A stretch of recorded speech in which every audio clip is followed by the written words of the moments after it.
The lights are off and away they go. Extremely loose. He's managed to hold on. I think He missed the complete that. He's crazy Side by stuff. side, Freitas is on the grass on the infield floor. He slides through. He tags Richard.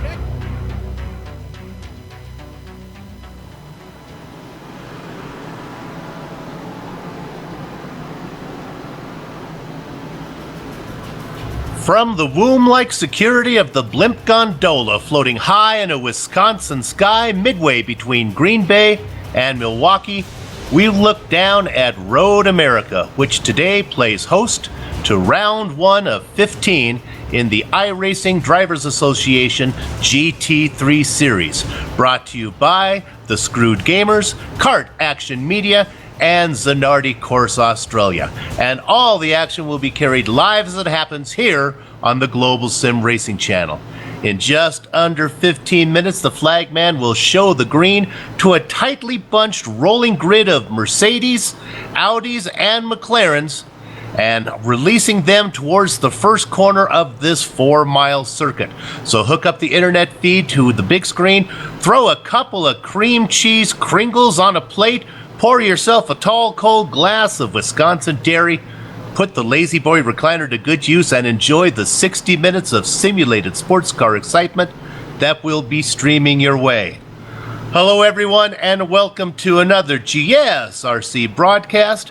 I'm your host, Bill Soup Zahn. We are fortunate to have with us the host of British American's Guide to This Week's in Motorsports, Samuel Ryman, to help call the action. Turning the knobs and pushing the sliders is the hardest working man in sim racing broadcasting, Joe Peak, and at his disposal will be the visionary camera locations provided by the renowned Dougie Beard. It's always exciting when GSRC gets to cover a series for the first time, and certainly that holds true today as we get to debut the iRacing Drivers Association GT3 Series. Based out of New Zealand, this time slot should make it very convenient for iRacers down under and in Japan to participate. Most of the names will be new to GSRC viewers, but we look forward to becoming familiar with them all season long as the season progresses. And with $500 in prize money pool, drivers will be encouraged to return race after race. But one thing that we in the booth are familiar with, and that is this venue. But if you're not, let me turn the mic over to my partner Samuel Ryman to introduce you to Road America. Yes, thank you, Bill. And as you mentioned, it's very exciting to cover a new series, especially here at a track that everyone seems to love, Road America, based in Wisconsin. Currently, the drivers you see on track are qualifying right now. They're 18 minutes into a 30-minute qualifying session. John Plesnick is currently sitting on provisional pole position by 0.3 of a second over Jared Filsell. There's a cap on this series at 40 cars per race. They actually have drivers who have pre-signed up for the series, and already in the opening race of the season, we have 3/4 of the field, basically. Double words there, but we have 30 drivers here today. 29 of them have turned laps in qualifying, within 4 seconds of each other right now, despite being in 3 different cars. Jackson Frere has yet to turn a lap during qualifying, but he was 27th fastest during practice, and he is in the session. When these drivers do go racing, which they will in about 15 minutes from now, they will be racing for 60 minutes, a standard format race here around this famous 4-mile 14 circuit. And they all have open setups, so they're all busy tweaking those right now as well as they turn their qualifying laps here for the opening round of the season. So let's give you a tour of this racetrack and show you what these drivers expect to be fighting today with our GSRC lap guide. All right, we've got Kevin Brown behind the wheel of the GSRC BMW, so let's do a lap around Road America. Coming down the front stretch, turn 1 normally wouldn't be a passing zone with it being a fast right-hander, but the long pit straight means there's plenty of braking to give you a chance to get by. Watch out for drivers who drift wide though. 2 wheels in the grass can send you straight into the barrier to your right. From there we head downhill to 3. This is one of the more crucial corners to get right. The most important thing about it is the exit, because it's another long acceleration zone afterwards. Slow in, fast out was never more true. Now we've got the moraine sweep. These little bends mean you need to be very aware of the drivers around you, lest you drift into your competitor's lane. Coming up, though, is the left-hander of 5. This is a very popular overtaking spot, but also where many drivers outbrake themselves. Keep half an eye on your mirrors. Then it's uphill to 6. This crest makes it very easy to lock the brakes. It's also really blind. You don't see your turn-in until you're right on top of it. After that, we've got the hurry downs. Just a lift through that fast kink of 7, and we fly downhill to another potential passing zone. Turn 8 will see some guys make an ambitious move here or there. If you catch the guy in front of you sleeping, it's not out of the question to nab a position. Then we fly around the infamous carousel. Impatient drivers will get a terrible launch compared to the ones waiting on a feathered throttle. But if you get a run, you gotta be brave, because too wide through the kink is a crazy game of chicken. It's only a small lift, but go wide and there's mere yards on either side of the track before carbon fiber meets concrete. If an accident unfolds here in traffic, expect multiple drivers to end their day prematurely. From there, we straighten out the kettle bottoms and set up for Canada Corner. This is your last good spot in the lap to execute a pass. If we see a draft battle towards the end, guys will be looking to seal the deal here. Then there's 13A. It's blind, fast, and requires a lot of commitment to get the most out of it. It immediately dumps you into the last turn, which has a tricky, curved braking zone. Once again, your exit speed is so much more important than your entry speed. Especially with this huge uphill and long front stretch, you need every inch of oomph your car has got. But that is a lap around Road America.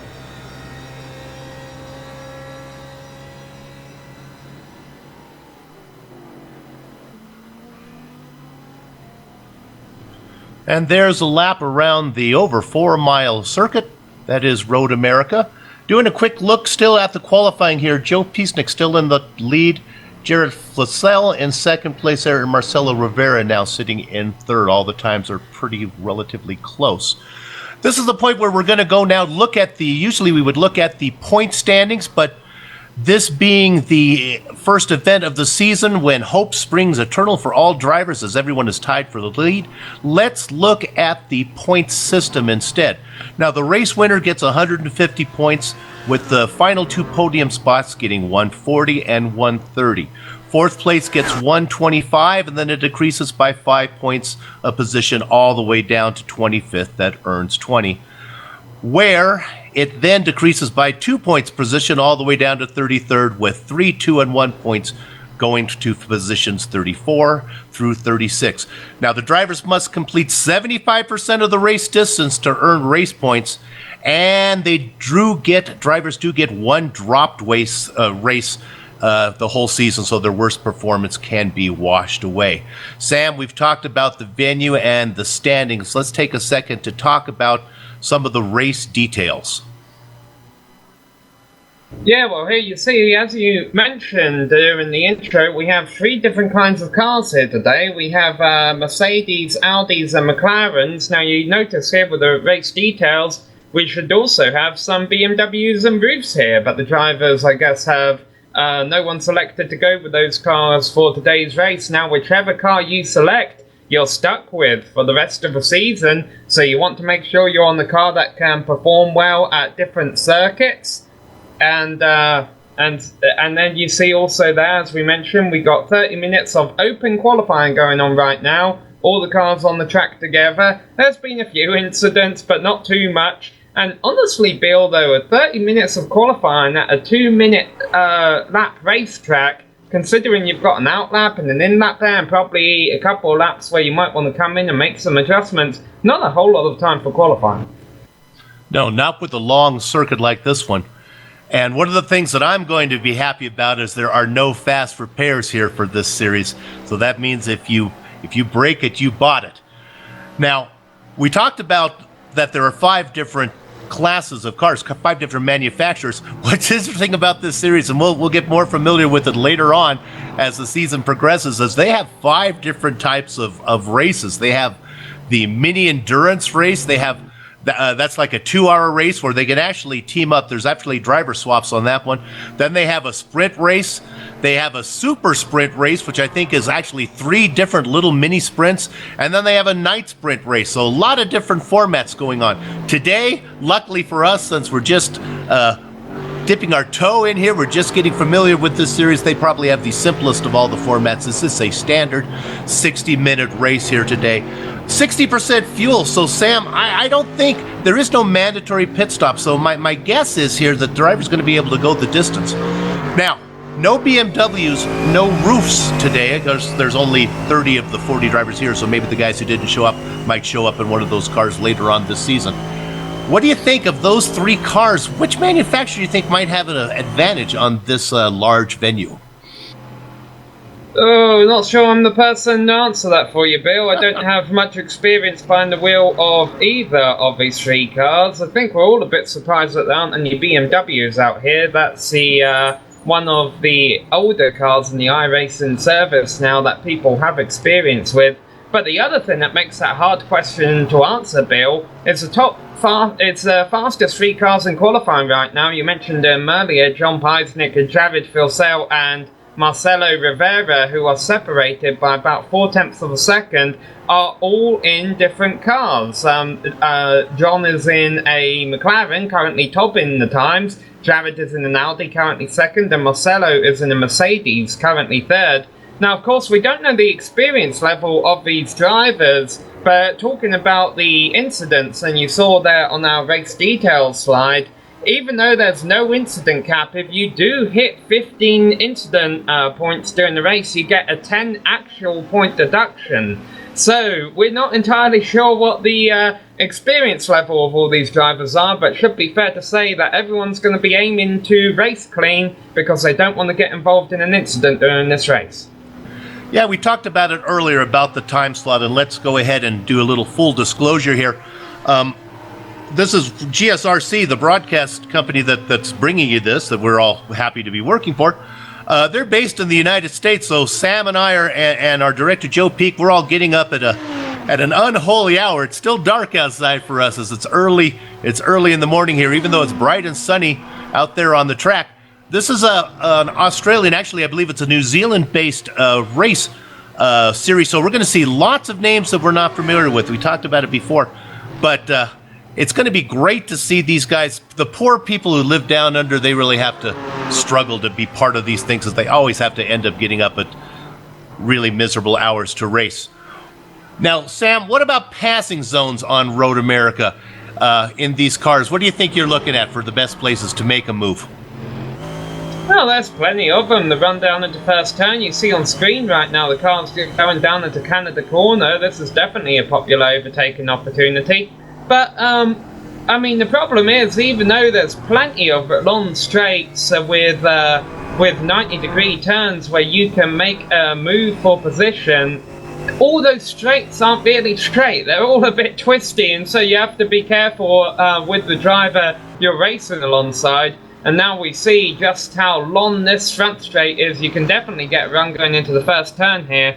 It's going to be a rolling start for these drivers today. And what's usually interesting there, Bill, is it is easy if a guy in front of you gets a slow start to try and make it 3 wide into this first turn, and there's a bit of runoff area you can play with. I don't know what this league's rule is with regards to that, though. We have seen series in the past where they said, hey, we know it's very easy to make opportunistic moves into that first corner. Behave yourselves until you get to turn 5. And turn 5 is what we see Zachary Hanling going down to here. It's down at the bottom of a hill, and you can see how the straight's a little bit twisty as well. And then it's a hard braking zone downhill where you don't have as much grip as you normally were, and that's why there's a bit of runoff area on the exit. So there's plenty of space to play with in turn 5 and places to set up a move, but I guarantee you will see some contact going down into that turn as well today. And we're looking at Zachary Hanlon there in a Mercedes. Why don't we take a look at some of the cars? Maybe we can look at Jared Flacel running in second position there as he gets loose, actually. Sorry, it's a little commentator's curse. I wanted to show you what the Mercedes looks like, and that's what these guys are going to have to get used to here with GSRC covering when we put the cameras on it. Let's make sure not to spin it. There you see Flacel able to gather it up. And then we'll see if we can find the other car that's out there is the McLaren. See if we can find somebody in a McLaren for you. As we look for one. Yeah, we can't see if I can scroll through here. McLaren's Matt used to be up at the top. Matt Forbes in the number 1 machine is out there turning laps in the McLaren. I believe he's currently 10th fastest in qualifying. Not too bad considering he was 19th fastest in practice. Matt Forbes with the great paint job there on the front of it. You may not be able to catch it from so far away. It says baseline setup on there. So apparently that's the team name. Is that what it is? That's the team name? Baseline setup. A nice white colored car. I like the attitude of that team. I found my new favorite team now. Okay, it looks like qualifying is done. We still have a few people maybe running hot laps out there. It looks like John Peacenik still out in front, although he's not out on the track right now. Yeah, the checkered flag is waving, but you can see in the time in the top left there, these drivers still have 2.5 minutes left to put on the lap. And there's plenty of time to get around here at Road America. Problem is, as you saw with the car right there, if you put a couple of wheels off around here, iRacing will not count your qualifying lap. When we came on there, we said 29 out of 30 cars had turned a qualifying lap. Now all 30 have. And there are only 40 drivers in the series. Now, if the 10 drivers that aren't here again today, if they don't show up next race, they're removed from the series and then they go down to the alternate. So we might see some new names coming in here. A lot of times with the series, when it's the first event, it catches some of the drivers by surprise before they get their real-world schedule worked out. I feel a lot of people don't own Road America as well. It's a very fun track. If you don't own it, you should, but it is a track that you do have to pay for, so that might be a reason we see some of these slots unfilled. I love this track. It's a beautiful throwback to old school racetracks with not a lot of paved runoff areas, and a lot of the new racetracks are pretty much basically racing on a painted parking lot. This has keep it on the asphalt, otherwise you're in the alfalfa. Yeah, there was a bit of a big curb there coming out of Canada Corner, and the drivers will be thanking their gods for that. Hayden Dodman just had to use it as he comes through this right-hander to finish his lap. He's currently 7th fastest, half a tenth back of Mitchell McLeod in 6th position. Goes up the hill right now. His engine, though, powers him across the line, and he remains in 7th, does he? Yes, he does. Not a bad place to start the race from, though. And from that helicopter cam, you can see how wooded this is here in this Wisconsin countryside. Very, very treed track, and there's we go overview from the blimp. You can see how luscious it is here on this beautiful May Day. All right, qualifying is done. I think we can go ahead and run down the grid right now.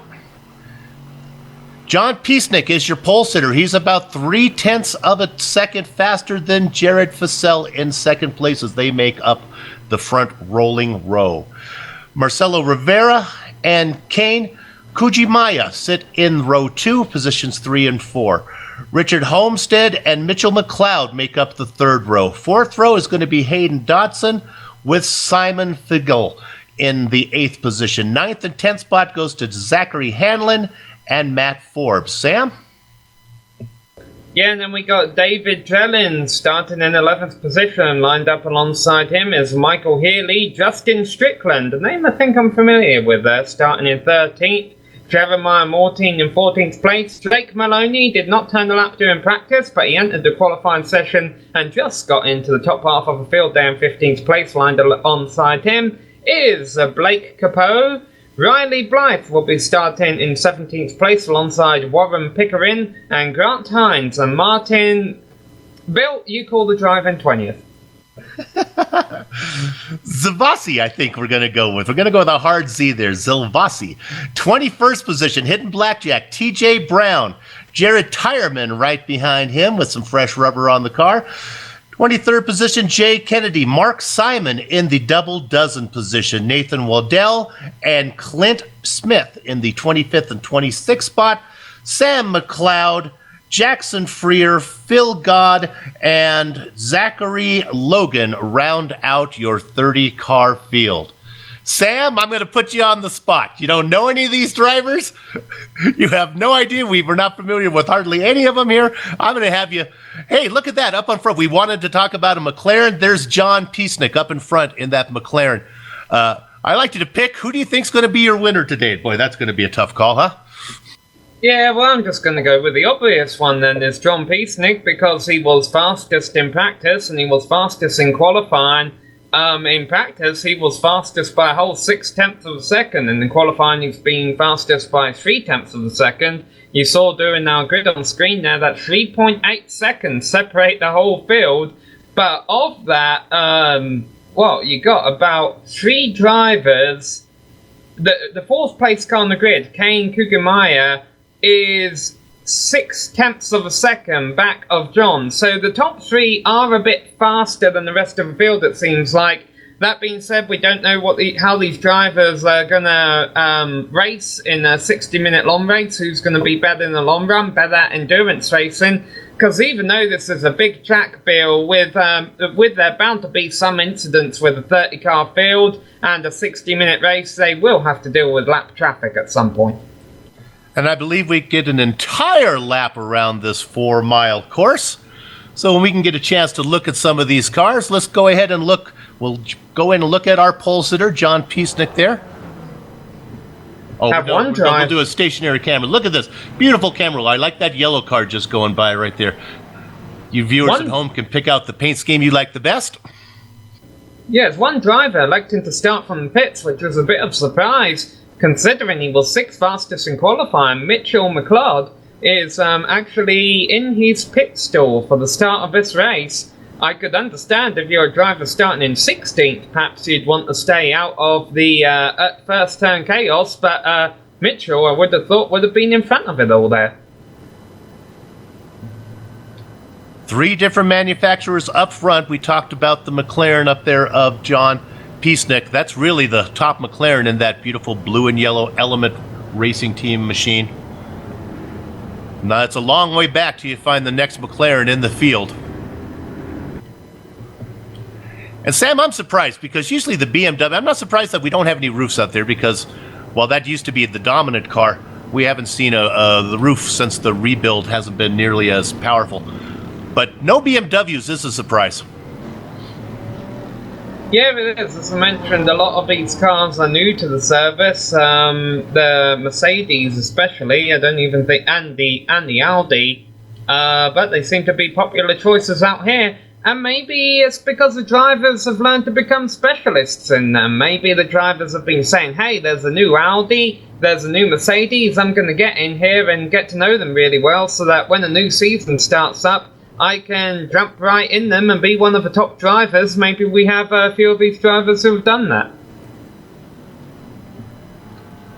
I'm going to tell you right now, the prettiest paint scheme out there is TJ Brown in the number 115 machine. Converse, beautiful, kind of a yellow and green colored machine, man. There you go. I like that one. Green and white. Viewers will get to familiar with your lead announcers, bad Rons and Cones here, as I'm going to miscall these colors for the first race until I get more familiar with the liveries. My director will correct me every time I call yellow, green, and pink, blue. How many colors can you name on John Piesnik's car, Bill? I see about 5 on it. Yeah, it's a beautiful... Bit of a development on the pace lap. One of our drivers, already we've gone down from 30 to 28 cars, actually taking the green flag. Zachary Handlin lost the connection. He has reconnected. Hopefully he'll be able to join Mitchell McLeod in the pits and not go a lap down. On the top of Piesnik's car it says, win the day. It's probably a good motto for racing as well as life in general. Sponsored by a skateboard company. Don't think you could get that fast around here on the skateboard, but we're about to find out because the pace car's about to peel off, Bill. Here they come out of a final corner. Beautiful yellow Mustang pulls in. Keep an eye on John Piesnik as he... Now everyone's supposed to bunch up here. They don't want any drivers hanging back, so Piesnik is pacing the field, waiting for the lights to come off, and then he'll accelerate. A little contact behind from the drivers on that in the It looked like Facel got a little push from his teammate there. Meanwhile, Peacenik takes him down in that McLaren into turn 1 safely. Yeah, nice start by Rivera behind him. The move up into second place. Filzel drops back to third. Richard Hampstead has already made his way up into fourth position after starting in fifth. Not a good start by the outside line. Little bumping and banging there on Justin Strickland back in the pack. He's losing position, but everybody's still on the track so far. Yeah, here they come down into turn 5. I'm a little worried about this one on the opening lap. You've got 30 cars all bunched together. Hard braking zone, all battling for position. Is anyone going to come together, or will they make it through cleanly? So far, so good. They go 2 by 2 in a lot of places in the back. Everybody makes it through.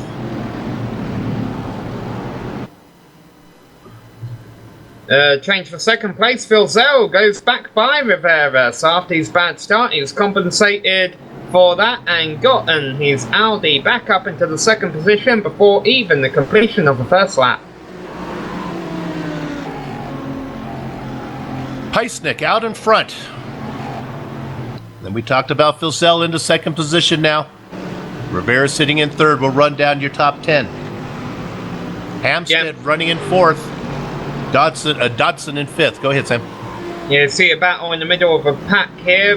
Meanwhile, an update on the two drivers who started from the pits. They are both now on track. Mitchell McLeod is actually not too far behind the driver in 28th.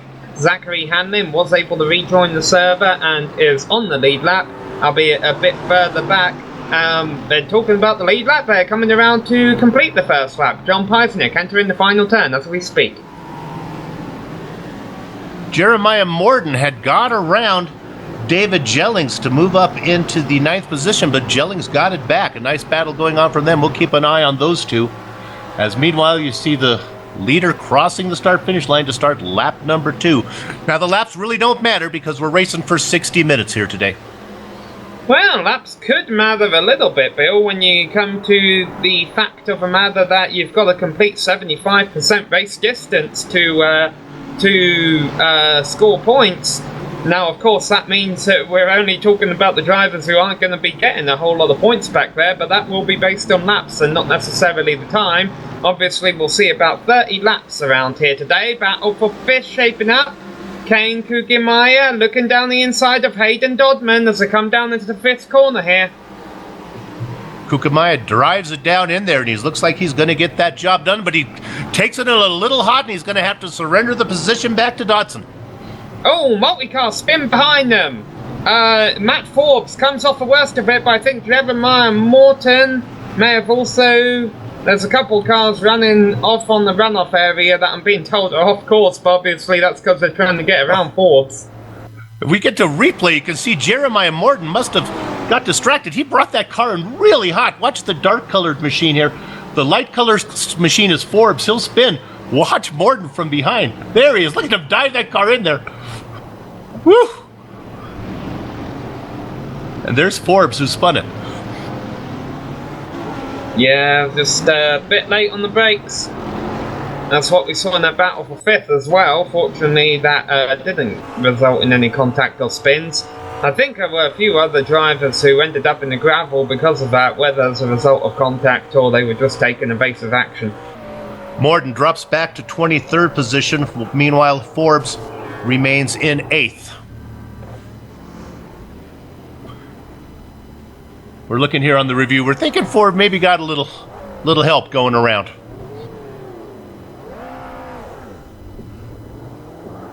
They watch one more time. We're not missing anything out on the track. Peisnick has really opened up a nice lead. Yeah, when we see the contact there. But I'll tell you, talking about that nice lead, Bill, it remains to be seen how well he's able to hold on to his tyres. I see some drivers running off course back there around 20th to 30th position. You saw Nathan Waddell was off course right there. Just struggling to get the cars under them in the early laps here, but still, it is early laps, a long way to go. Battle for 19th, meanwhile, heading down into turn 3. This isn't the best overtaking opportunity, but can work. TJ Brown attempting to do something on Jared Tyreman. And there you see TJ Brown in that beautiful green-colored machine that I like so much. We're on board now with Brown looking ahead at Tyreman. Tyreman's a good last name to have for a race car driver. No, battle for 14th, not too far in front of them. Justin Strickland, you were talking about him on the first lap, Bill. I think he had a couple of mistakes that pushed him back in the field, because he is currently running in 15th position after qualifying in 13th, and he's trying to make up for that. He was challenging Jeremiah Morton for 14th place earlier this lap. Yeah, what I'd like to do is, you see that train, let's jump up there. Jake Maloney is the 11th place driver. I know we haven't talked about 6th through 10th. We'll get to them in a minute. But right now, let's look at 11th place, Jake Maloney. And he's going to be, as Riley Blythe has a bad exit out of the corner and being challenged back there by Warren Pinkerton. Now, that's a battle for 13th. And Pinkerton then has to check up. And there goes Jeremiah Morton on the inside, going to get that 13th position. Pinkerton drops back to 14th. A lot of excitement going back here. Justin Strickland in the yellow machine. Pickering spins, gets turned, saves it, comes back on course, doesn't hit anyone. Yeah, you could just get a hunch that it was going to be exciting back there. Hold on, the car on the inside of him is blinking in and out. You can't tell that Javid Tyreman was there, but he appears just in time for the corner. We're looking at replay, Sam. What can you see right there? He got a lot of help. As we go to slow motion, you can see that their little tap from behind got him turned. Yeah, we're going to have to keep an eye on this turn today, Canada corner, but also the turn before it, the kink. It can get quite gnarly there sometimes. You see the driver behind him just blinks out there and he doesn't reappear until they get to the apex of the next corner, by which point he realises, oh, I've got to back off or else I'm going to... And Pickering is still falling back here. Ooh, contact! Javid Tyreman, this was the driver I was talking about, blinking in and out. Well, now he's just not blinked in front, but got his way up in front into 18th place there to Pickering. There may have been a bit of contact there, though. Yeah, it is really intense back there in that second 10.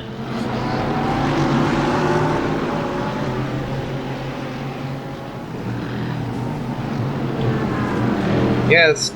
The top 10 or 15 or so have really spread out, but then you've got this great battle going on for 18th, and I don't think Pickering is probably happy following a car that's blinking in and out, but now Tyreman finally gets a bit of a gap on him. Pickering now being challenged by Brown. Yeah, Brown tried to tuck it in there, and right behind him is Mitchell McLeod. That's running in 21st right now. Jay Kennedy up in 17th, leads this 5-car train. 17th, 18th, 19th, 20th, and 21st, all lined up nose to tail. Jay Kennedy has actually been one of the bigger movers of the race so far. He started in 23rd, and as you mentioned, he's already up into 17th. Oh, Brown must have made a mistake through the kink, because he just lost a position here to Mitchell McLeod.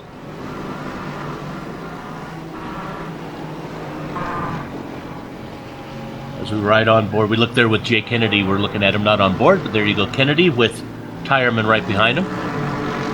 Actually, Sam, I think Tyreman might be a good job if you were working in a pit crew. Yeah, fortunately I haven't had to see any of the pit crews in action today because these drivers have been clean, but so far it's early on. The battle for 11th could be changing that. Jake Maloney currently holding on ahead of Riley Blythe.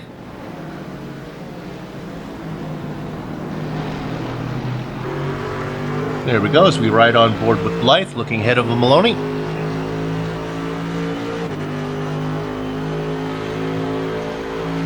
I love this shot. Look at Road America. I love this. Yeah, not to say there aren't any battles going on in the top 10, because there are some cars running within proximity of another. They're just choosing not to make moves right now. Next battle will probably be going over to is Richard Hampstead and Kane Kugemaya, because Kane was very close not too long ago, but this battle for 11th is the one that's on right now. You see all three drivers on the screen there, Maloney, Blythe, and Morton, the last car in line. And Blythe gets a little bit loose, Morton trying to peek inside.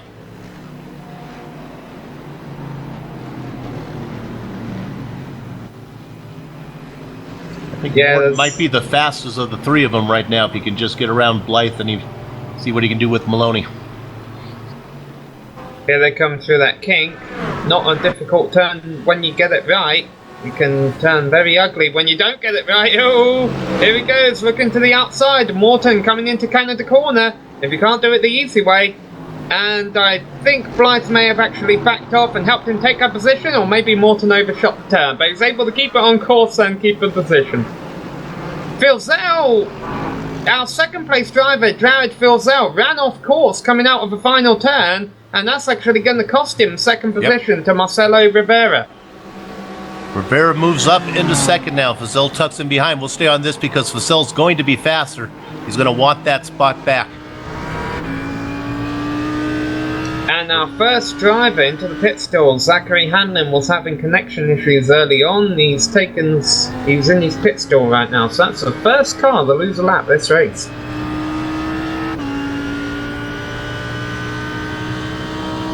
As we ride on board and Fazell in a Mercedes looking ahead.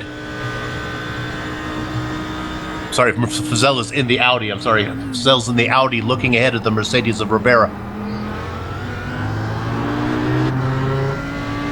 That's a nice battle going on. A driver to keep an eye on, and you mentioned him earlier. I want everyone to keep an eye on Kane Kujimaya. He got around Dotson, moved up into 5th position, and now he's closing up on Richard Hampstead for 4th. You can see him. There he is right there. Yeah, and I think he got off to a bit of a bad start. Meanwhile, the battles for around 18th place are still frantic with Mitchell McLeod and Jared Tyreman still. Oh, and they actually make contact. Oh boy! If you hit us talking about a car getting spun around, this is probably where it's going to come from. McLeod now out in front at 17th in that kind of blue and black machine. Great battle back there, 5 in a row. Tyreman now behind them. Pickering stuck in the middle of that 5-car train.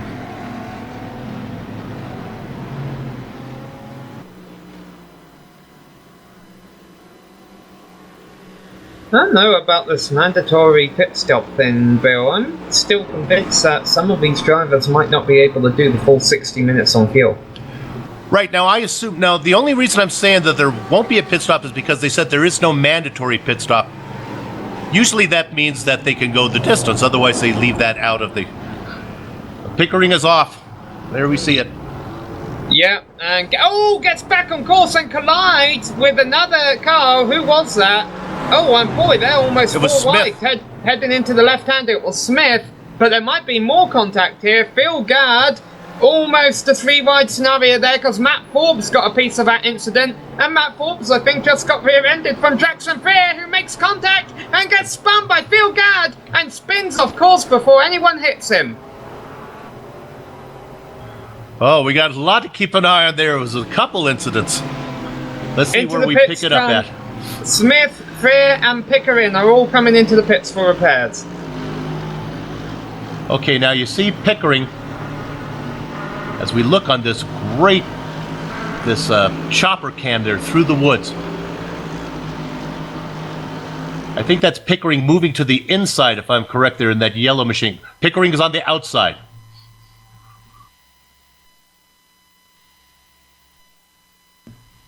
And then he makes contact, and he spun off. Now, if we can speed it back up, Director, then you can see him come back on right in front of Smith. And there's the hit.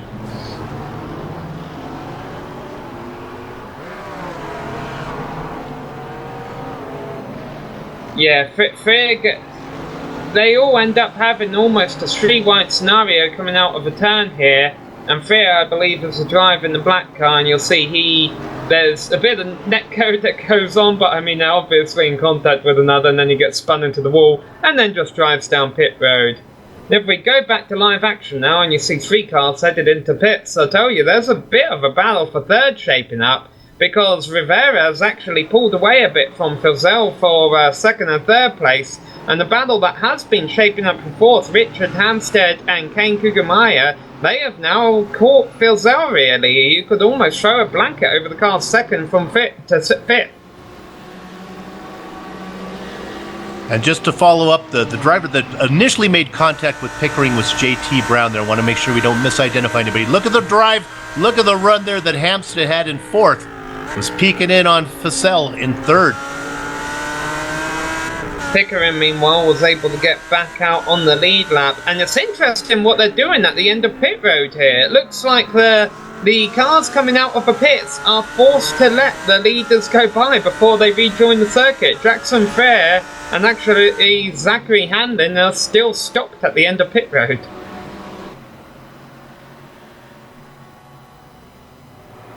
And there we see Hanlon coming out right now. Yeah, boy, you can throw, like I said at the start of this lap, I'll say it again, you can throw a blanket over these drivers second through fifth. They're single file for now.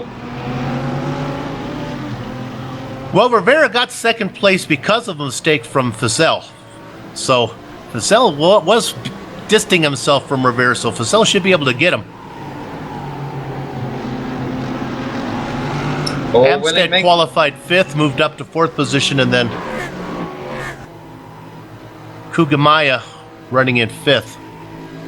Driver behind all these, meanwhile, is Hayden Dodman. He's a few seconds back, though, actually. Actually, I'd like to go back to Dodman right now because I've been meaning to run down the second five. So quickly, before anything happens up there, second through fourth. Dodman running in sixth position. A guy we haven't talked much about, Simon Fiegel, running right behind him in seventh. David Jellings running in eighth, up from 11th spot. Blake Copo started in 16th, is up 7 positions into 9th, and rounding out the top 10, Michael Healy. Clint Smith still in his pit stall after that incident. Otherwise, everyone else on circuit, been a couple of drivers running between 10th and 15th that have had a couple of off-track excursions this lap. But meanwhile, the leaders are making their way back down into the first turn. No one looks set to make a move here, but if anyone gets a bad exit out of turn 3, which is really the second corner, then you might see some opportunities going on down into turn 5, which is really the third corner. Yes, I agree. 1, 3, and 5 are really the only corners that 2 and 4, the even number corners, are more like just kind of a little bend. Now they go down the long straight as they go into 5. Be a left-hander. There's a move on the inside as Hampstead gets that job done in front of Fussell as they go through 5. Fussell drops back now into 4th position. Definitely not what Fussell was after. He was running in 2nd place quite cleanly until he made a mistake, dropped back to 3rd. Couldn't get that pass for 2nd done though, and he's now all the way back in 4th position. Now the 4 cars go through Hurry Downs into 8. The left-hander, and then this is called 9 and 10. I just call it one corner. It's the carousel. All the way around you go. Turning and turning and turning and turning. Jake Maloney was just in the pits. Not really sure why, but he's back out on course now. Through the scariest corner on iRacing, in my opinion, the kink.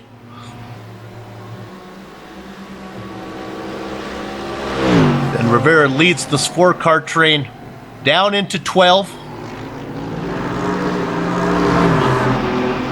We'll stay with this all the way till they get across the start-finish line here. The little right-hand bank of 13. Sorry, the left-hander, then the big right-hander of 14.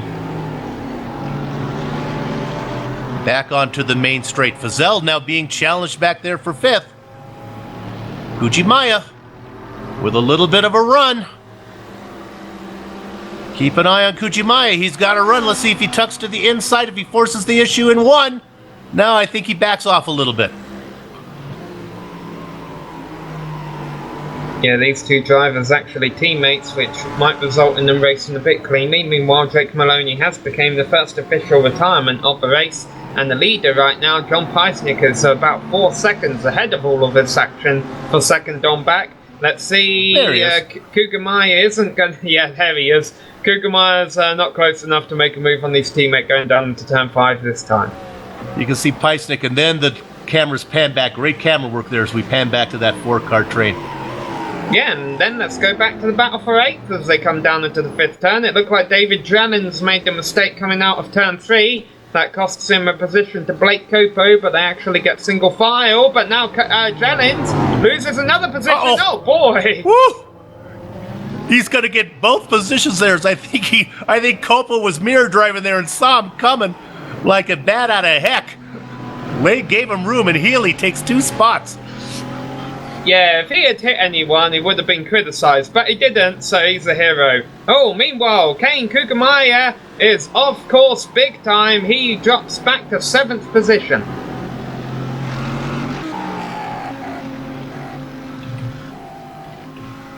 This is interesting. He got the car, I think, the left side. Oh, actually, and he got a little bit of a piece. He got a little bit of Fazell. He got the left sides in the grass in the braking zone, and then just shot across the nose of Fazell. Yeah, don't want your 2 teammates to come together there. He did well to keep her off the wall, but it does cost him a few positions.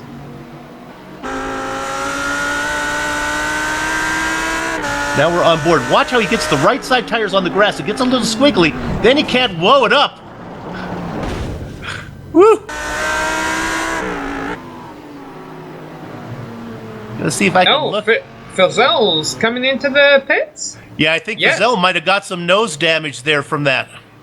This is where I'm beginning to wonder, Bill, if these are just drivers who get involved in a bit of contact, because Kane Kugemaya is coming in too. I am wondering if these drivers do have to pit for fuel, and these drivers are just taking advantage of their tyres having a bit of grass on them to get it done now. The jury's still out on that, because both Kugemaya and Fazell both had that they made contact, so maybe they're coming in for a repair. We will find out. We'll know more as the series goes along. This is one of the disadvantages of being here for the first time. We're not really sure. I would think 60% fuel. I think you can probably go an hour. No, we're thinking a regular tank goes about an hour. So yeah, we're probably looking at a pit stop somewhere around with 20 minutes to go then perhaps. So what's going to happen there, Sam? If those guys have come in, that's a time of the pit stop for them. They're going to come in, top off. They can probably go the distance from here. Oh, Fazell though is trying to take advantage of his new, well, maybe not new tyres, but he went down the inside of Phil Gadd and tipped him. Phil Gadd loses a couple positions, but did a whale of a job to hold on to it. We talked about new tires. I would be surprised if anyone can afford it. Here we're watching on the replay. Fazell on the inside with a little tip. Nice job of keeping that yellow car straight, even though he lost a few positions. What the rules are for the GT3 cars is, for new viewers to these cars, you can change fuel, you can refill, and you can get tires, but you can't do it at the same time. You can do it on the same pit stop, but you have to do fuel first and then tires. So tires take you about 27 seconds. We may not see people do new rubber on this series. No, I agree with you there, but yeah, I mean, Fazell had no choice but to try and make a move. I think it was a bit of a dive bomb myself, but he's got to make sure he's not losing out time to the leaders while he's caught back in this traffic. Okay, the announcer union makes us put the camera on the leader every so often. That's part of our union contract. So let's quickly get a little shot there to Joe Peisnick out in front. We see you, Joe. You're out ahead by a near almost 5 seconds, so we'll get that one to you. If you want a little more screen time, you're going to have to loop the car. I didn't know we had a union, Bill. Can I take a strike for the race being on so early in the morning? No. Okay. All right, back to the battle for 10th place. Justin Strickland has worked his way up into the top 10. We saw his problems early on. Head of Riley Blythe, who's had a couple of issues, I think, in 11th right now. Although he did start 17th, so he has been on the move up. Martin Zilvasi at the very back in 13th position. Just behind Grant Hines makes up those 4 cars that are in that train. Blythe now taking a peek. See if he dives it in on the inside. He's going to get a good position. Yeah, you're going to get that job. Strickland surrenders the spot.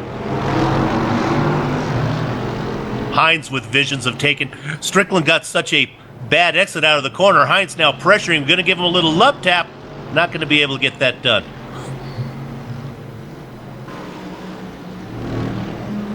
Blythe able to put a bit of a gap over Strickland going down into the left-hander here. Strickland now has, as you mentioned, Hines and Martin, but I'm going to call him Martin there, running in 13th position. Pair of Mercedes there with Strickland and the McLaren sandwich between them. And then another Mercedes in the back there with Silvazzi running at 13th spot. I always love it, Bill, when we get to these GT3 races, right? You can pick your own car, and then there's one car which hardly anyone picks, the McLaren, and then one of the drivers who picks the McLaren is absolutely dominating this race, and it's like, oh boy, maybe we should have picked the McLaren. Maybe there should be a rule where John Pysick has to drive the roof next race. He clearly loves that McLaren. Battle for fourth shaping up going on into the first turn. Hayden Dodman, here goes Simon Fagale down the inside. They get very close. Dodman not willing to surrender the position.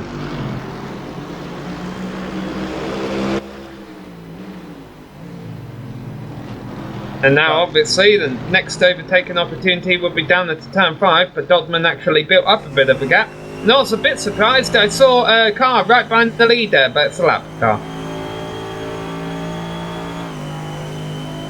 Now, we have to watch out for those drivers who came in and took what my dad used to call an early peel, late reveal, where they do an early peel, and then later on it's revealed that they're in front. So, of the drivers that we know who have pitted so far, I believe it might be...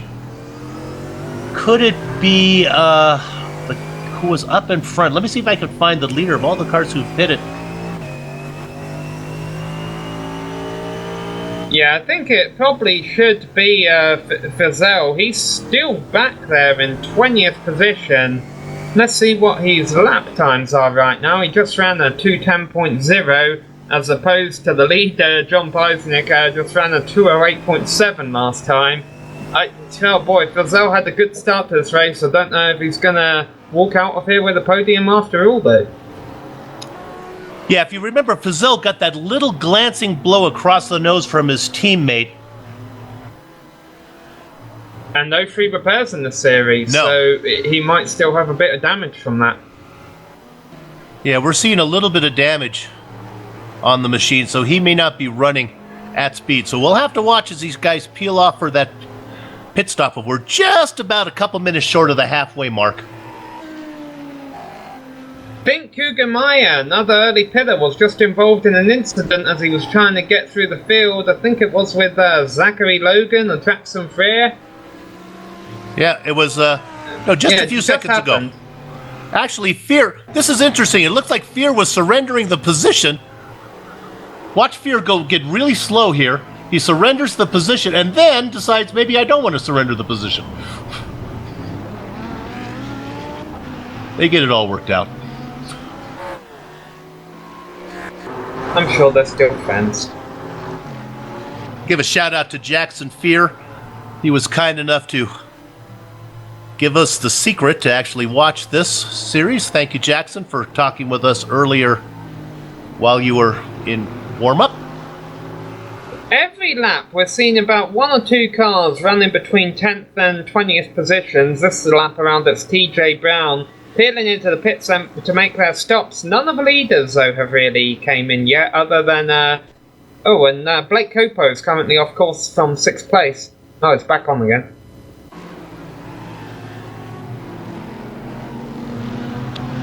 And this might explain why he's in the battle for position with David Dremmons. Yeah, Copo missed his braking point and lost the position to Jellings. Jellings moves up into 6th.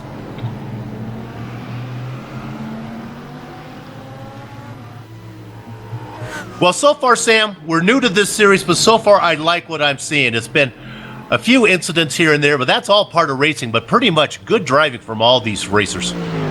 Oh yeah, absolutely. Very clean. I mean, I wasn't a huge fan of a move of when we saw the driver come back on track in Canada Corner, but I mean, other than that, I really can't criticise anything. We've seen a couple of dive bombs, but the amazing thing about it is some of those dive bombs have actually worked.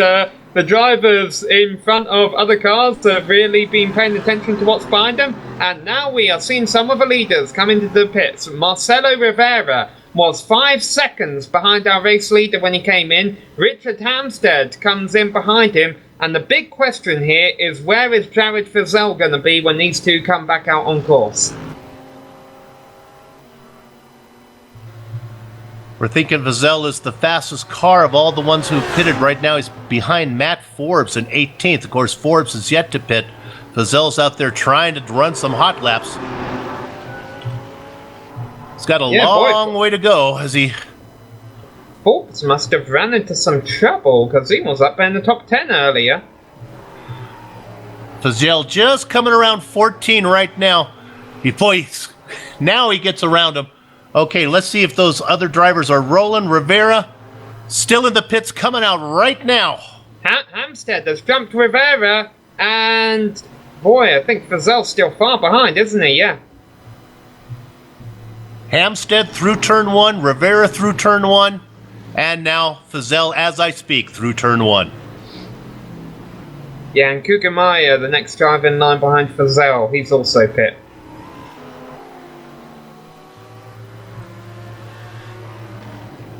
Your leader stays out. Joe Peisnick? Yeah, I think it was blinking a couple of times this lap. Hopefully connection issues won't ruin what has been a flawless drive by him so far.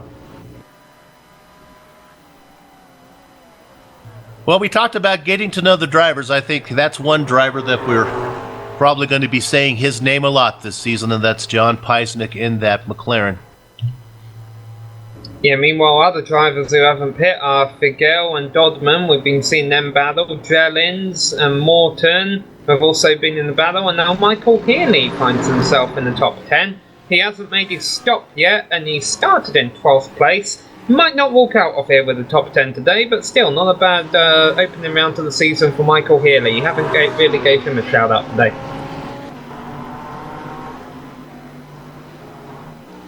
As we look at Healy right there running in 6th.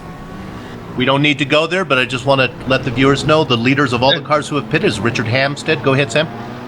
Hayden Dodman comes in, and David Drellins goes off and comes in. Drellins was running in 4th position, but he's going to lose a lot of time during the cycle of stops. Look, Jeremiah Morton and Michael Healy were behind him. He comes into the pits behind them because he was doing some dirt tracking in the final corner. Hampstead now just coming around turn 14. He's on the main straight. I think he's going to get these guys as the car in front of him, Sam McLeod, peels off. Richard Hampstead easily going to get these guys as he passes pit exit. We'll see where these guys cycle out. The next driver we're looking for is Rivera. He's also going to get through. You see Rivera right there behind him. Feisel will be your next driver. Yeah, and that's to be expected. The bigger thing I was worried about, because Frizzell looked like he had a really hard time after he had pitted early, was how far back would he go. But here's a battle between Dodman. Yeah. Dodman that's Kugemaya. They're coming out. Kugemaya had a little momentum going on. This will be for 5th place, I think, once this is all said and done. Exactly.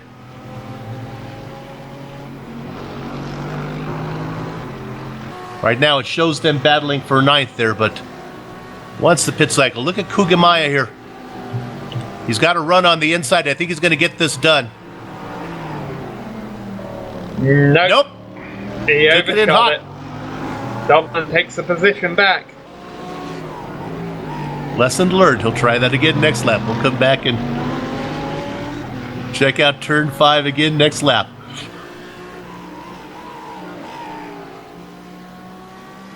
Meanwhile, these McLarens must have good fuel tanks, because Peisnick stays out.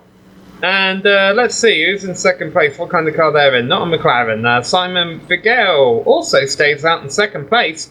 Well, there's a few drivers out here, Bill, who are helping us out by showing just how far these cars can go on 60% fuel tanks.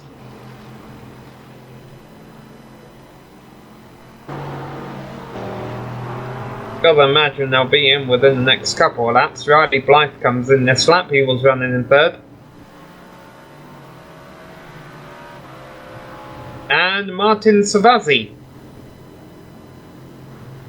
So we're thinking your leader of all the cars who've pitted is Richard Hampstead, currently running in 6th.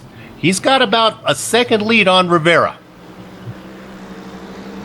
Yeah, and that will be interesting to keep an eye on because Hampstead qualified in 5th position and Rivera qualified in 3rd. There were 3/10 of a second apart, so is Rivera going to be able to run down Hampstead?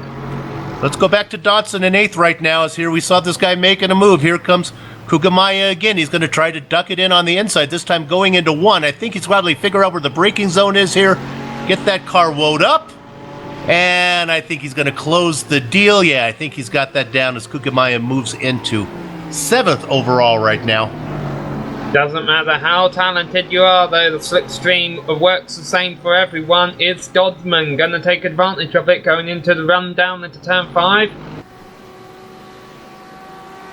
Not saying he's not as talented, but he definitely seems to be a bit slow at this point. No, he's not going to be able to do anything about it. He had a run. And that takes talent to know when to back out when you're not close enough. So thanks for not turning that into a bit of chaos. And finally, Paisnik peels off on lap 17. So how many minutes are we into this race? 37. It looks like the drivers can go about 37 minutes on a 60% tank of fuel. And again, the announcers union makes us cover the leader now, who I believe is going to be Simon Feitel. Nope. Sorry, Simon, we were going to call you as your leader, but you're also coming in, pitting from 2nd position. That would put it over the Justin Strickland if he doesn't pit this lap too. Well, Strickland in a McLaren, so maybe that McLaren can get one more lap out of it here. Stay out there, Justin, lead a lap. Nope, not going to be able to do it. And this will it won't hand the lead over to Hampstead because we should see Paisnik, barring disaster, come out in front of Hampstead. The gap was 5 seconds before the pit stop started. What's it going to be now? Paisnik rolling right now. Hampstead has crossed the line. He's running down into the first turn, and we're keeping an eye on our dynamic time intervals. It's about 7 seconds. Paisnik has opened up another 2 seconds on the second place car. Hampstead still... Could get interesting between Dodman and Kugamaya. We're going side by side as Feigl was exiting the pit. Sagros went 3 wide. There was almost disaster there. Entering the first corner. They're not done yet? No. Because Feigl wants to get by both of these drivers. Well, we've been watching that Dodman-Kukamaya battle, and that's been going back. You know, last time we were in on it, Kukamaya was out in front, so Dodman got it back. Here comes Kukamaya again now, looking for a place to go. I think he's going to duck into the left. That'll put him at the preferred line. See if he can close the deal. Meanwhile, back in the popcorn position is Feigl, watching everything, having a sip of his soda, tasting the popcorn, and look at that again, Kukamaya. Deja vu as he runs it hot into 5 again. Gets the pass done, but loses it back. And Jared Fizell, meanwhile, is behind all of this. He has came out in 7th place after that round of stops, after being 2nd for the early portion of this thing. Kugamaya, a slow learner. Great battle. That's a battle for 4th position there between Dodson, Kugamaya, and Feigl. Yeah, let's give a rundown of the top 10 here. I mean, John Paisnik is in first, and unless we say anything else about him, he's going to be in first for the rest of this race. The battle for second, though, is shaping up between Richard Hampstead and Marcelo Rivera. Then you've got the three-way battle for fourth between Hayden Dodman, Kane Kugamaya, and Simon Figel. We just talked about the tribulations of Jared Fizell back there in 7th place. Blake Copo, Michael Healy, and Jeremiah Morton round out the top 10 after solid performances today. And don't be surprised if 7th place Fizell doesn't get up in these. He's back by about 4 seconds. He's got a long way to go for 20 minutes to go to get up into that battle going up with Dodson, Kugamaya, and Feigl.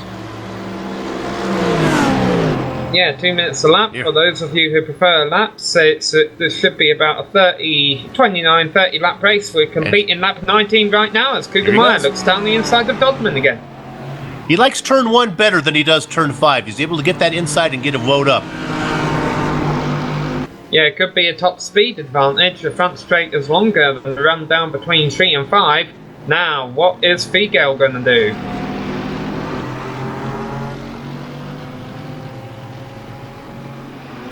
Keeping half an eye on the battle for second shaping up too. It's not within striking range yet. Kugelmeyer now is Dodman. Is Dodman going to overshoot turn 5? I don't think so. I think he's actually backing out a bit here.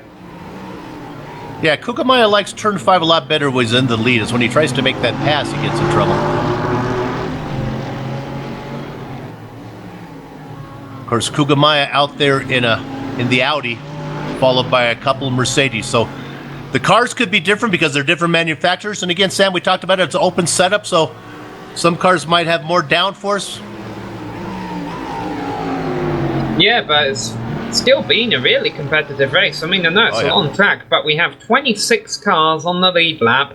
Jackson Frey is 1 lap down, but was involved in the heavy shunt in the wall as the battle for second is now shaping up. And then the 3 cars behind them are multiple laps down after being involved in incidents. But let's keep an eye on this battle for second as they go into Canada Corner. Rivera sits back there. I think he's just patient. Look at he gets a good oh no, he had a great drive out of Canada, but then he got a little squirrely. He's going to lose all of his momentum. I think he's just trying to figure out where he can get around Hampstead. Well, Hampstead there's using all the track. Go ahead. There's 2 good opportunities coming up right here. Again, Rivera can take his time. He knows he has 18 minutes. I don't think he has no visions of grandeur of catching Peisnick in first, so he can just wait back there, do it when he needs to.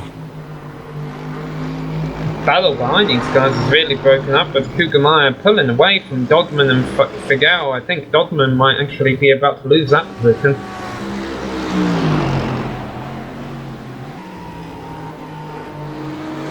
Yeah, now we go down into turn 5 with this battle for second. But as you mentioned, Rivera just biding his time. I don't think Figel wants to bide his time as much, because of course if he battles Dodman too much, that allows Kugelmeyer to run away. I think Figel thinks it's second position as they go side by side, ducking in. They're going to get that done. They're going to be close, and they get it done through 5. Rivera out in front now. We said he was taking his time. They go through, I guess that was 6 they made that pass. Now they go through 7. And I am pretty sure Hampstead will be quite content himself with that. No, I'm not at all. Let's see how much of a fight Hampstead is able to put up. He was slower in qualifying, as we mentioned, by 0.3 of a second, but he was faster than Rivera in practice. So hopefully he should still have a long-term pace to keep up with him. Yeah, Rivera might have been saving his tires back there, running in second position, starting to distance himself, and now getting to the point where almost beginning to get away from the toe. Yeah, and that toe means a heck of a lot around here. No change for 5th place yet. I'm surprised we haven't seen Figel make a move, because he's definitely within striking range of Dodman, and as he stays behind him, Kugelmeyer's just able to run away.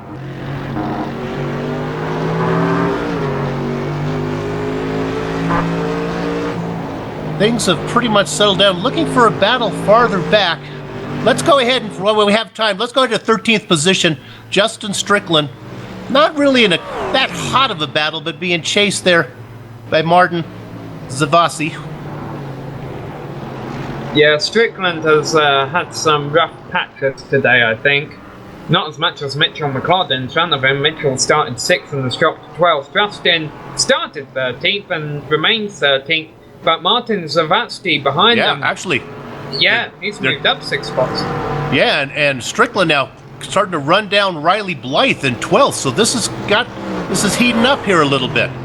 McLeod well out in front in 11th right now, but Blythe being chased by Strickland in that green car. I guess that it. All right, my director's happy I got that one right. Blythe in that white machine up ahead in that white Mercedes. Yeah, there's not any battles on track right now, but I think there's some brewing as they run around the yellow hills of Wisconsin right now. About 15 minutes to go. What's that, about 7, 8 laps, something like that there, Sam? Yeah, probably 7 laps.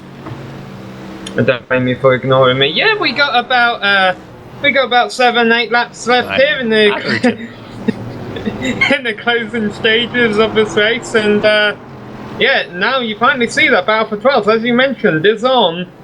Blythe lost 0.2 of a second to Strickland last time around, about half a second between them right now.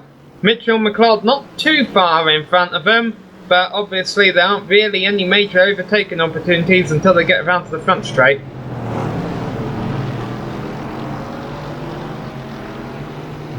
Still no change for 6th, meanwhile. 5th, rather. Nope, just checking on everybody. 5th and 6th still comfortably in there. We talked about Feisel maybe making a move. He's not in 7th place. He's pretty set. Top 10 pretty much separated by a handful of seconds each. Yeah, here we come. Back onto the front straight. Figueroa's using up more of a track than Dodman. I don't know. The only reason I would think staying behind is a good idea is if he does think Dodman is faster, and that by being in front, he would actually hold him up. The only reason he's holding on is because of the slipstream. But I mean, there's got to be some point with about 4 laps to go or that, you just throw that to the wind and take the position from them. Of course, he's about to prove me wrong here now by trying to attempt to move into either turn 3 or turn 5 for this 5th place. I was going to say it was going to get interesting because Mitchell McLeod was coming up on the back of Jackson Fear in 26th position, and that lap car could play a factor, but Fear decided to pull off into the pits as he saw those 4 cars behind him. Not sure if he needed to pit or just decided that's an easy way to let the guys around. No, there's plenty of room to play on the front straight. Looks like Dodman will stay out in front for another lap here. Feisel, meanwhile, has actually been running a bit slower than these guys in front of him. Whoops, I think we got a car in the wall. Let's go back to TJ Brown. Yeah, not the first time I think he's ran into issues today. Got in front of him. Grant Hines gives him a little tap, helps him into the wall a little bit. I mean, wasn't Hines, had nowhere to go. TJ trying to get the thing turned around. Careful, TJ. Gets it back in. Did he take a tow or did he drive it back? Yeah, he took a tow.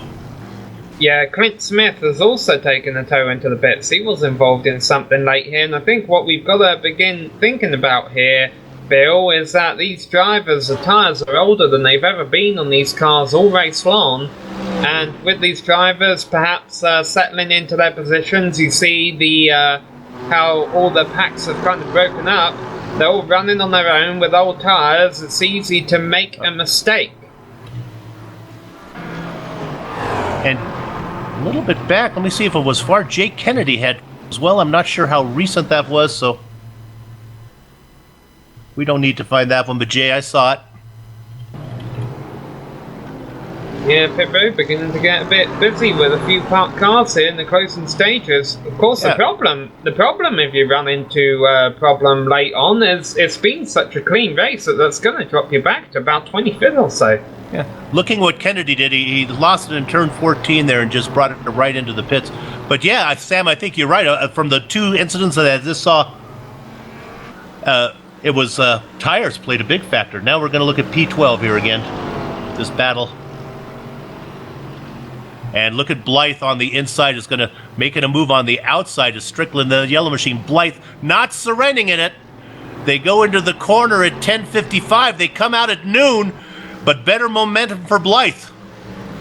Looks like a McLaren has a bit of a straight line speed advantage, or at least it's really able to eat it up in the slipstream down that long straight. Well, here's another long straight for him. Let's see what they do going into 5. Meanwhile, Grant Hines making a late stop from the top 20. He's got a bit of damage on these machines. We continue to watch this battle. Blythe takes a defensive position, leaving Strickland only the outside line. As these two battle, that allows Martin to close in.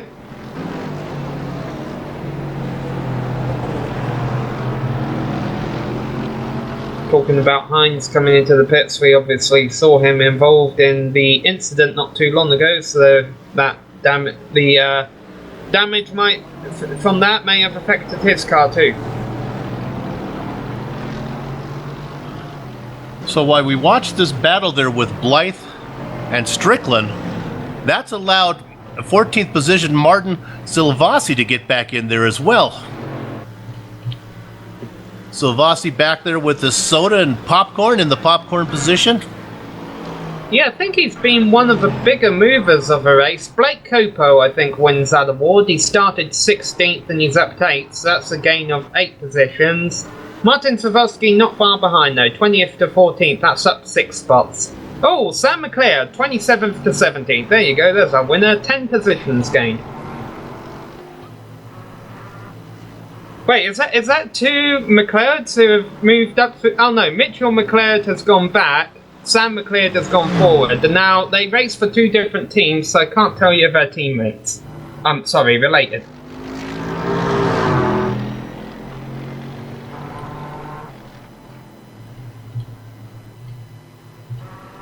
Spinner! Nathan Waddell spins it around. Not the first time he's been involved in something today. Running on the tail end of a lead lap in 22nd place. Think that might cost him... No, he gets back on the head of a drive in 23rd. Just another... Yeah, just another example, Bill, of those tyres really falling off in the closing stages here. Best battle on the track right now at 12th with Riley Blythe and Justin Strickland. Strickland now with a good run. Blythe that time doesn't take the defensive line into 5. I guess he thought Strickland was too far back. And Strickland's not going to make the dive bomb. First battle on track in the top 10, maybe the only battle in the top 10 that is shaping up, is between Blake Copo and Jeremiah Morton, 8th and 9th position. They're far away right now, but Morton took half of a second out of Copo last lap around.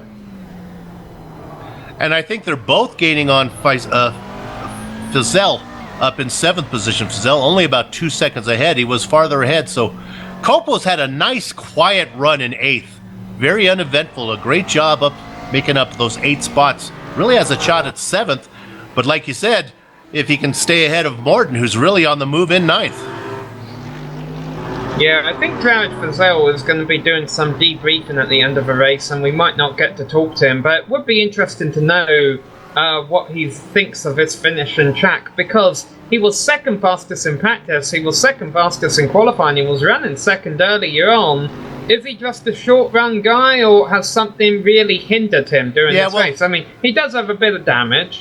When his teammate came across the nose of him there, I think that's what's maybe slowed him down a little bit. We can find out maybe if he's kind enough to come in for an interview at the end. Meanwhile, Riley Blythe. Let's go back and look at this McLaren, seeing if he's running it down. That green McLaren, gobbling him up into the first corner. Blythe takes the defensive line, going to force that green machine on the outside. Strickland just waiting, but Strickland cannot be too patient because, as I said before, as he gets a little loose out of 1. Here comes Martin Silvassi behind. Is this turning into a 3-car battle? And I'm not sure how patient Strickland's going to be with Blythe here much longer. There's something else we've got to consider here, Bill, in the closing stages, the time and pit stops, considering they were all in for fuel only. They're differing by about 3 or 4 seconds per car. I'm going to begin wondering if we're going to see anyone running out of fuel in the closing stages. And we can stay on this battle on screen, but just to report, Jared Fizel, that lead with 2 seconds, now it's down to 1.5 seconds back to Blake Copo. So Copo making a move, looking for 7th position. But what you're looking at right now is really your best battle on track. Yeah, Morton could be looking for 7th too. Oh, and there you see Strickland got really loose as they go into Canada. That was through 8. Now they go around Canada. Strickland now being challenged by Martin Silvassi. I think Silvassi only there because of the mistake that green McLaren made in front of him. But now he's got to run Blythe down again. Leader just crossed the line with 5.5 minutes to go. It looks like we've got 3 laps left of this at the line.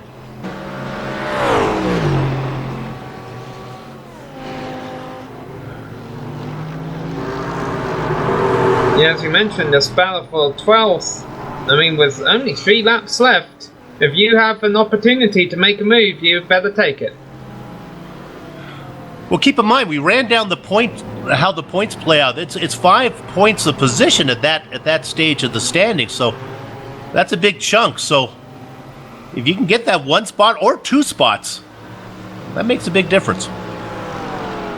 I love the rule these drivers of this series has, Bill, that 15 incident points and that costs you 10 positions. I think that could have been contributing a lot today to the clean racing we've been seeing out here.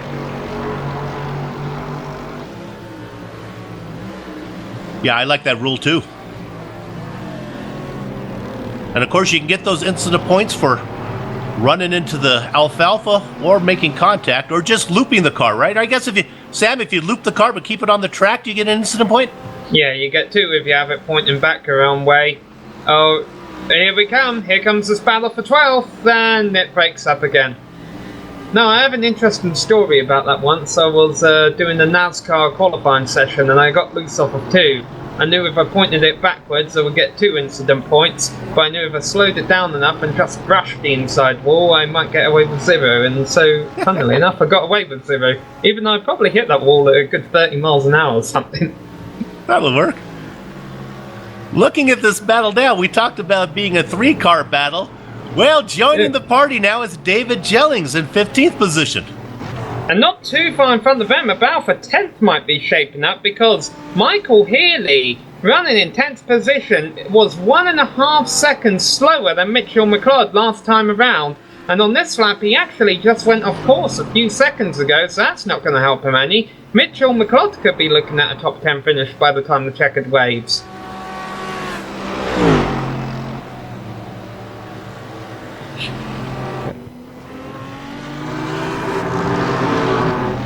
Feigl continues to be close behind Dodman. I think it was the other way. Feigel's just following him right now, maybe? No? He is going to look down the inside. Yeah, so I think Feigl trying to crack into the top 5 here with 2 minutes to go. We'll see where the leader crosses the start-finish line if he gets the white this time by. No, yeah, he probably will. I think he will. The leader's half a minute ahead of this battle. So battle's going on. All of not much here. 2nd, 3rd, and 4th are pretty much set. Nice battle for 5th though. Dodman and Feigl. Yeah, nice battle for 5th. Could be a battle shaping up for 7th with Fazell falling back to Capot. And then we've got this battle for 10th between Healy and McLeod. And then this giant battle for 12th we've been watching for the past few laps. What we'll do is GSRC will make sure to cover the leader as he crosses the start-finish line to take the checkered flag. And then we'll see if we can pick up the rest of these battles as all the cars on the lead lap try to get there. Looking at Strickland now, Justin Strickland. Oh my goodness, look at this battle going on here with Strickland is now in 13th position, Jellings. Yeah, Jellings with 2 to go, started it in 15th place, is up to 14th, he could be looking at 13th before he gets the white flag. Yeah, Jellings was last to the party, but he's got around Zilvasi, and now he has ideas on Strickland. As those, are those both McLarens there? No, that's a McLaren and an Audi behind him. Meanwhile, 1 minute 10 seconds left on the clock as John Peisnick comes across the line to start the final lap. We've mentioned him so few times today because of his dominance, I forgot how to say his name. Riley Blythe's best friend right now is Justin Strickland because I think the fastest car of that 4-car party is David Jellings. And Jellings now gobbling up Strickland, looking for somewhere to go. Strickland trying to keep it on the left side. Not going to work. Joe, but he takes it in too hot. Strickland gets it back. Jellings has to try one more time. But before that battle gets resolved in turn 1, the battle for 10th may be said and done. As they start the final lap, Healy has lost all of that time to Mitchell McLeod. Mitchell is looking at coming home with a top 10 finish. He starts the final lap in 11th position. Going to the outside. But look at the run he has, but he can't get it done. Healy keeps that spot. McLeod now trying to peek on the inside. Great battle to get inside the top 10 between Healy and McLeod. McLeod really aggressive. Healy taking that defensive line into the corner. Go ahead, Sam. Yeah, and as soon as these two stop fighting in each turn, the battle comes on behind them. This is really the last great overtaking opportunity. How hard is Mitchell going to push the issue? He's down on the outside right now. They go side by side. The leader's still a ways away. Ooh, contact there, but it'll work. He has the line going into the next turn. Healy, I'm sure, will fight back in Canada corner. Meanwhile, it looks like Peisnick is about to enter the final turn, and unless fuel does become an issue, Bill, it looks like he's got this one in the books. John Peisnick goes wire to wire in the first round of the iRacing Driver Association's GT3 series. We're going to assume that Rivera and Hampstead, they're going to take second and third. Let's pick up some of these other battles. Yeah, looks like everything in the top 11 has broken up. In fact, the top 12, the first battle was a three-way going on for 13th with Justin Strickland ahead of David Jellins and Martin Zarasi. Stay on that. I'll call Dotson is going to get 5th position. Feigel's going to get 6th. We've been following that one. Let's go up to Copo right now. Faisal in 7th. Faisal, Copo, and Morton are going to come across 7th, 8th, and 9th, I believe. David Dremmons made the mistake from 14th, so he won't be able to do anything on Strickland. Now he's got to try and hold on to that position ahead of Martin Savazzi. And Blythe was challenged. Blythe is going to get that 12th position. Strickland in 13th, Jellings in 14th, Zilvassi in 15th. Yeah, and we'll still have drivers finishing up this race for the next couple of minutes. A big track Road America is, but as you mentioned, Bill, we came into this race knowing not a whole lot. We leave this race knowing that John Peisnick is the guy the guy that beat during the season. 555, that's the same number Jan Koeman's races with in your series, isn't it? Yes, it is. Jan Koeman's an MX-5 specialist. Little known driver now. Number. 55, very good. 21 cars are going to be finishing on the lead lap. I believe all the battles are done for these guys should be able to bring these home safely. So what we'll do right now is all the drivers try to conclude their lead lap. As I look at the driver in 19th place, Warren Pickering crossing the start-finish line right now. We'll stay here. Phil Gadd is in 20th position, going around corner 14, bringing it home. I think Zachary Logan is going to be your last car on the lead lap, coming across on 21st position. So now we've got all the lead lap cars finishing the race. What we're going to do as GSRC, we're going to take a short break. We'll come back, run down the entire field, do driver interviews, and then wrap it up with the closing credits. Watch the slideshow for upcoming races on GSRC. We'll be back in just a few seconds.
From the Yellow Hills of Wisconsin, this is a Global Sim Racing Channel's live as it happens coverage of the iRacing Drivers Association Round 1 in the GT3 series. An exciting event that was dominated by John Peisnick and his McLaren as he brings it home in first place wire to wire. Marcelo Rivera in second, Richard Hampstead round out the podium. Kane Kugamaya in fourth position, Hayden Dodson in fifth. 6th, 7th, 8th, 9th, and 10th go to Simon Fiegel, Jared Fassel. Blake Copo, a quiet position in the snowman spot. Jeremiah Morden, and the final 10th spot goes to Mitchell McLeod. Sam? Yeah, you only see one McLaren symbol there, and it was in the top position. You see two McLaren symbols here, Justin Strickland in 13th and Phil Gadd in 20th. Further ahead of them, we've got Michael Healy, who dropped just outside the top 10 at the end of the race there in 11th place. Riley Blythe, nice start to the season there in 12th. Then Justin Strickland in that fast McLaren 13th. David Jellens in 14th, and Martin Savazzi in 15th. Rounding out the top 20, you got Sam McLeod, Jared Tyreman, Mark Simon, Warren Pickering, and Phil Gadd round out the top 20. Hitting blackjack, Zachary Logan catching 22 with Nathan Waddell, followed by Jay Kennedy. The double dozen position goes to Jackson Fear. Quarter century mark to Grant Hines, 26 to TJ Brown, who's going to finish back there 6 laps down along with Hines. Then the guys who wrap up the rest of the field is Chris Smith, Matt Forbes, Zachary Hanlon, and rounding out 20 laps down, Jake Maloney. 30 cars started, 21 finished on the lead lap. And now if we can get some interviews here, we're looking to see who we can chase down. Looking to see what we got down there, if we can run some of these guys down, and I guess, who are we going to take here? The director, what do you want me to do here? Okay, I'm going to see if I can get a hold of Richard Hampstead. There we go, Richard running him. Hey, Richard, do you have a copy?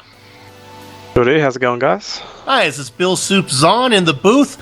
Congratulations on your third place run. You had a nice little battle there with Marcelo Rivera. Yeah, I did. Not too bad a race for me. I think I was struggling a little bit for pace overall. Definitely nowhere near to challenge John this week, but did the best I could. Yeah, had a good little four-way battle going early on with Marcelo and Kane and Jared, and looks like Kane's unfortunately had a little bit of an incident with Jared, taking him out, so that sort of reduced it just to me and Marcelo for the rest of the race. And yeah, took obviously a little bit less fuel than Marcelo in the pit stop and jumped him, but I think he just had a little bit more pace than me, and yeah, eventually got past. I didn't bother to battle him too much. I was actually a bit more comfortable in the draft, so I was planning to try to stick behind him and have a go later in the race, but unfortunately it was just a little bit too quick tonight. You're in the Mercedes. You're going to be driving that all season. Why the Mercedes? Is that you like it, or your teammates like it, or what's up? Yeah, I really like the car. Just everything about it, and also it's the car we're using in my team. TTLR are using in the Blancpain Endurance series. So yeah, got to stick to that and try to learn it a bit. Do you think it has any advantages or disadvantages against the Audis and the? And you know what's funny is that there are no BMWs. I can understand no roofs, but no BMWs in the series today. Yeah, well, generally you would expect the McLaren to be probably a little bit stronger at a track like this, but probably it's going to struggle a little bit more at the tight and twisty ones. But I was actually expecting in the race, I always thought the McLaren might struggle a bit on tyres, because I mean it was 48 degrees Celsius track temp, and yeah, I thought John might start to come back to us during the race, but he did a really good job managing his tyres, obviously, and he was still pulling away from us at the end. Well, congratulations. Tell us a little bit about yourself before you go. What part of Australia? You know, we're from the U.S. I have no idea. It's on the map. It's just down there in the lower right-hand corner. So where are you in Australia, and what do you do? Yeah, no worries. So I live in Wollongong, which is a city about an hour's drive south of Sydney. I'm sure everyone knows roughly where Sydney is on the map. So yeah, I live down there. I'm currently studying engineering at uni. So yeah, that's me. Okay, well, that's great. Hopefully we'll get to interview you many more times, as we always get the guys who finish up front. So congratulations on your third place win, and good luck to you the rest of the season. Yeah, fingers crossed. Cheers, guys. Okay, Richard Hampstead, your third place winner today. Next up, I guess I have the next interview as well. Is that correct, Director? Oh, Sam has Marcelo Rivera. Yeah, we've called up with our second place finisher, Marcelo Rivera here. First of all, congratulations, Marcelo. Thanks, guys. Pleasure to be up here.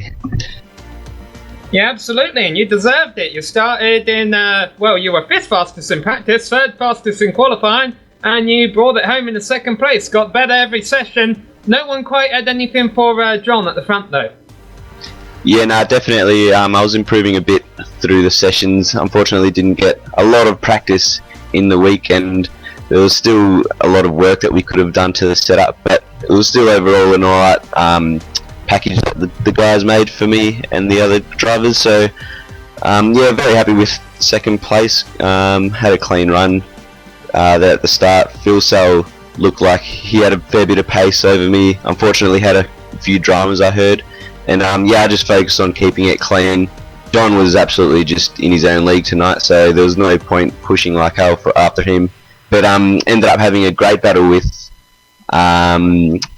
so who was it? Richard Hampstead? Yes, of course, that's the one. And yeah, managed to come home in 2nd, so nothing wrong with that. Can you explain to us a little bit about your car choice for the season? Well, our team is currently racing in the Blank Pain Endurance Series, the Pro Series, so we're very heavily focused on that in just learning the car really and getting as much understanding as we can around all tracks. Doesn't have to match the Bez tracks, but all the running time that we can get in the cars will be helpful for the Blank Pain Endurance Series, really.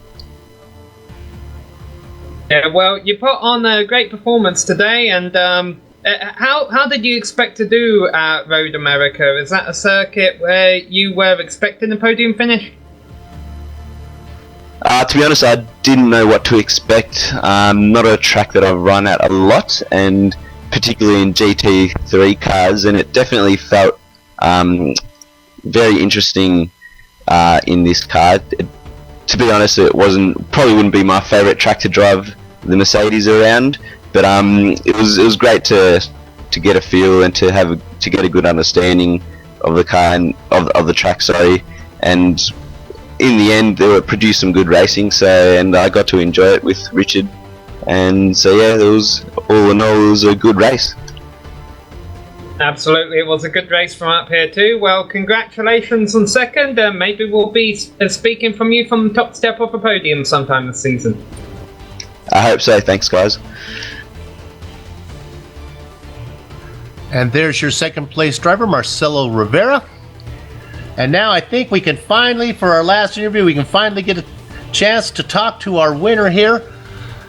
John, let's hope I got your last name right. Is it Peisnick? Yeah, very close, mate. It's actually Peisnick. It's a bit of a silent I there. Blame the Austrians for that one, but yeah, no, thanks, mate. Okay, Peisnick, congratulations. Well, Mercedes dominated the top 10s. Audi's got 4th and 7th, but you were able to get that smiling McLaren up there in the lead. Tell us a little bit about what it was like to drive that machine today. Yeah, thanks, guys. Actually, it was very hard work out there. With it being a 48-degree track, very, very slippery. Just a matter of controlling it and calming down the aggression, I guess, and just trying to get your lines as neat as you can. I found was the easiest way to get the speed out of the car, not to push too much, and just work into the pace. But I'm very happy with the result, and yeah. We talked to Richard Hampstead about why he was driving the Mercedes. What's your reason for driving the McLaren? Poor. Jesus.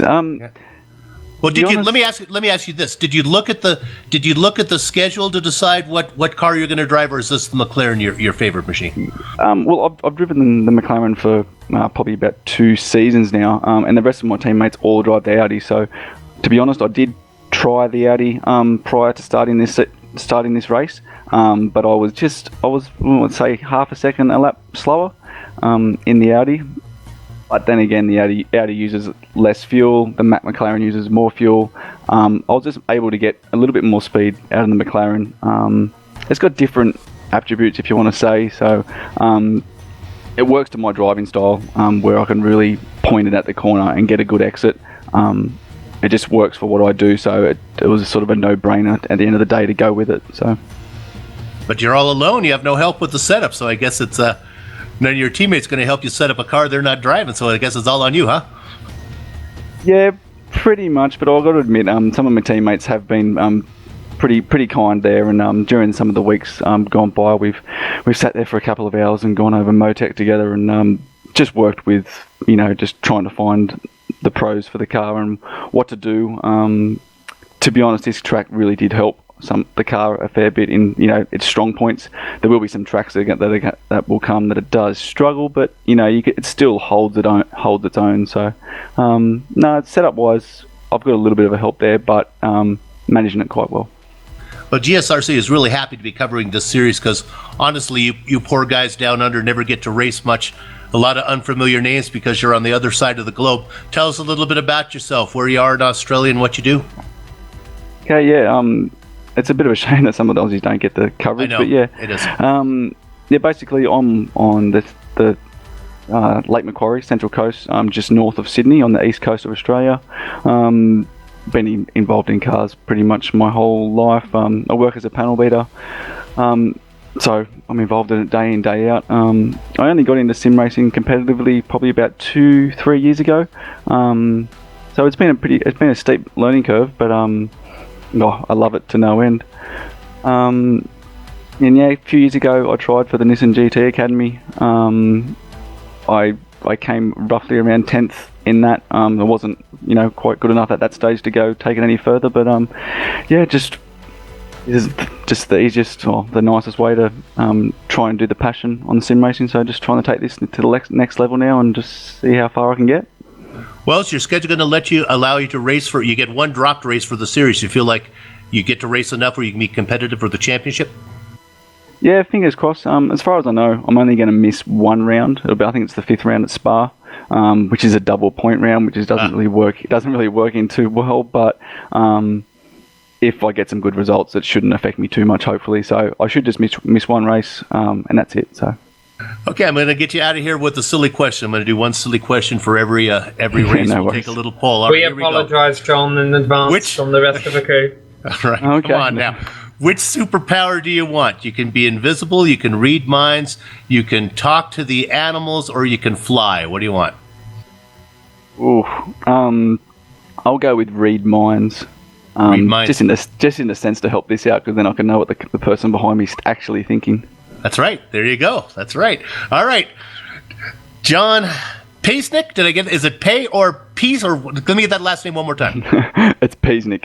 Paisnick. Okay. Thank you. Congratulations on your win. Good luck for the rest of your season. And that's your winner today in round 1 of the iRacers Association. What are we doing here? It's the iRacing Drivers Association's GT3 series. Know the series you're broadcasting, Soup. Okay, that'll wrap it up for us. Let's go ahead and give some thanks to the people that made this possible. First of all, we'd like to thank these 3 sponsors: The Screwed Gamers, Kart Action Media, and Zanardi Course Australia. If it wasn't for them, you'd all be listening to this on the radio. Hey, make sure you pay attention to these credits because we have ways of tracking you, and we know who you are. We'll be sending you emails if you're not. Thanks to the company's equipment and software that you see on the screen right now. that we use on our broadcast. Hey, the original music that you heard today is thanks to two Americans, and it's Eric Echolm and Casey Lalonde. It doesn't cost you any money to get their music because it's all digital. They can get it over to Australia. It's the same as you live in Antarctica or on Mars. It's all the same price. So go to the screen right now and contact them. Get some of their stuff. It works for lots of occasions.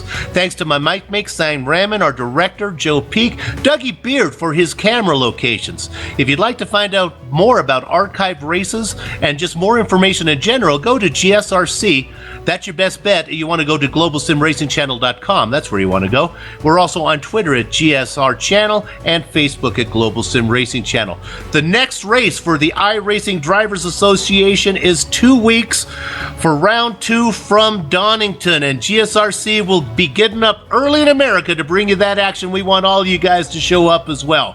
For details of all the upcoming events, like I said before, go to globalsimracingchannel.com. And now that all the housekeeping is out of the way, it's time for us to go have fun storming the castle. That's a lie. I'm going back to bed. So until next time, race clean, race hard, and we'll see you on the track.